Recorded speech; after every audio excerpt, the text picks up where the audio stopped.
how to add videos in Framer website. Hi everyone, this is Kate here and welcome back to the channel, and on this video I will guide you how you can add videos in Framer website. So without further ado, let's get started with this video. First of all, open up your Framer website. So once you're here, navigate to top left corner, click on Insert button. From this menu bar, head over to the Elements section and here click on Media. On the media, here you have an option to choose for whether you want to upload a video from your device, a YouTube video, or a Vimeo.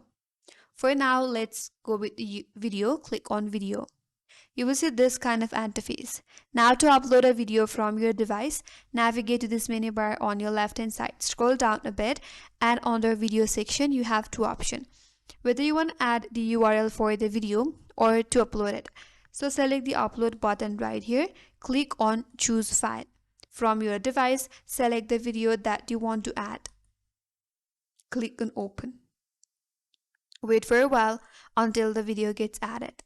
Here, the video has been added into your website. You can click on it and drag it and place it wherever you like.